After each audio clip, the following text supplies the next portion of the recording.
The phone buzzed on the marble counter at 2:17 a.m. and the screen lit up with a single line that sliced my chest open. Gate 42, Terminal 3. I'll be the one in the red scarf.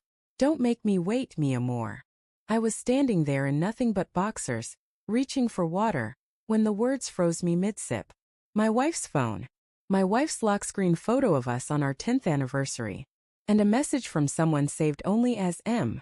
I swear the kitchen tilted. The fridge hummed like it was laughing at me. I slid the notification open with a thumb that didn't feel like mine. The thread went back months. Hotels in Lisbon, voice notes that started with "I miss your skin" and ended with countdowns to our week. Our week. The same 7 days Sarah had begged me to let her take the kids to see her sick aunt in Portugal. I'd paid for the tickets. I'd kissed them goodbye at departures. I told her to text when they landed. She texted, "Landed safe, love you." She lied. I don't know how long I stood there, barefoot on cold tile, reading every syllable twice. My pulse hammered so loud I was sure it would wake the dog. When I finally exhaled, it sounded like a sob I hadn't approved. Sarah came home 8 days later smelling of airport coffee and someone else's cologne. The kids tumbled in behind her, sunburned, louder than life, waving cheap souvenirs. She dropped the suitcases, opened her arms, and I let her hug me because our daughter was watching. Her cheek brushed mine and I felt nothing but the phantom weight of that red scarf. That night she fell asleep first, curled on her side like nothing had changed.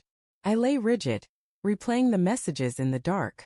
At 3:42 a.m., I slipped out of bed, took her phone to the bathroom and locked the door. The thread was still there, longer now.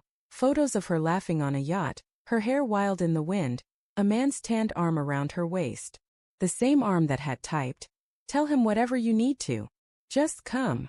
I wanted to scream. I wanted to smash the screen.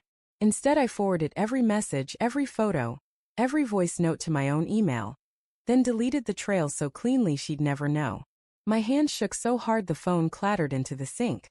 Morning came gray and merciless. Sarah kissed my forehead, asked if I'd slept okay. I said yes. I made pancakes. I asked the kids about castles and gelato. I smiled until my face cramped.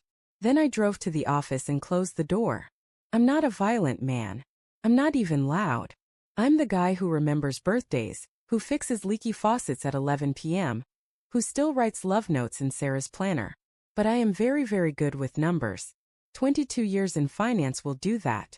By noon I'd quietly moved every liquid asset we owned, checking, savings, the kids' college funds, even the vacation account, into a new trust requiring 2 signatures.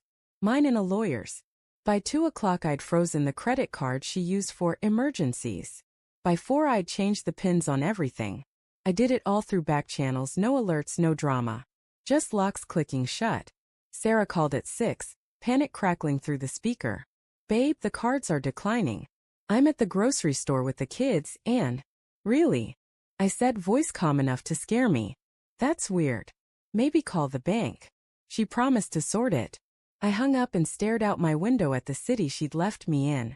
They stayed another 9 days. 9 days of system glitches. Of Sarah wiring money from her personal account that somehow never arrived. Of hotels that suddenly required cash up front. I watched the charges stop, then reverse, then vanish. I pictured her in that red scarf, counting coins for bus fare while our kids asked why the pool was closed. On day 10 she called crying. Not the pretty kind, ugly, hiccuping sobs. "We're coming home. Something's wrong with the money. Everything's wrong." I said, "Okay, honey. I'll be at arrivals." I stood behind the barrier in the same spot I'd waved them off, holding a sign that said "Welcome Home" in the kids' favorite colors. When they walked through the sliding doors, Sarah looked 10 years older. Her hair was flat, her eyes swollen. The kids dragged tiny suitcases and didn't shout when they saw me. She stopped 2 feet away. "What did you do?" I crouched, hugged our daughter, then our son, then stood. "I protected what's ours." Her mouth open, closed. The lover wasn't with her. I'd already made sure his passport raised flags at customs. Just Sarah, 2 confused kids, and 3 suitcases full of someone else's dream. We drove home in silence. The kids fell asleep in the back. Sarah stared out the window, whispering, "I was going to tell you. I swear I was coming back to tell you." "Tell me what?" I asked. That you needed a week to decide if you still loved your family? That you spent our savings on a boat ride with a man who called you mi amor while I packed school lunches? She cried harder. I didn't comfort her. That night I slept in the guest room. She knocked once, twice, then slid a note under the door. I'm sorry. I got lost. I thought the distance would wake me up. It only broke me. I didn't answer. The next weeks were a slow autopsy of a marriage. We went to counseling because the kids deserved parents who could sit in the same room. Sarah told the therapist everything. How M had made her feel 25 again. How the attention filled a hole she didn't know was there. How she'd planned to end it the day they flew home. She cried mascara onto tissues. I listened and felt nothing but the hollow echo where my trust used to live. One night our daughter asked why mommy slept on the couch. I said grown-ups sometimes need space to fix things. She nodded, then asked if daddy was fixing the money too. Kids see everything. Sarah got a job at a coffee shop to pay for her own phone plan. She gave me the login to every account, every message, every breath. I didn't look.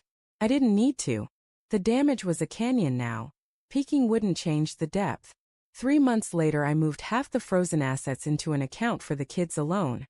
Untouchable until they're 30. The rest I split fairly. She signed the papers without a fight. She moved into a studio 6 blocks away. We share custody, school runs, and the same forced smile at parent-teacher nights. Sometimes I still smell that cologne on the scarf she left in the closet. I haven't thrown it out. Some wounds need to stay open long enough to teach you where the arteries are. Last week our son asked if we could all go to Portugal together someday, when everyone's happy again. Sarah and I locked eyes across the kitchen table. She started to answer. I beat her to it. Maybe, I said. But next time we pay with our own money, and nobody wears red. She laughed. Actually laughed through fresh tears.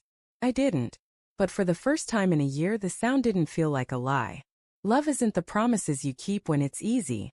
It's the ones you rebuild when everything's ash. I'm still holding the match, still deciding whether to strike it again or finally let the wind take what's left. Either way, no one boards a plane on my dime unless I'm sitting right beside them. That's the only vow I have left.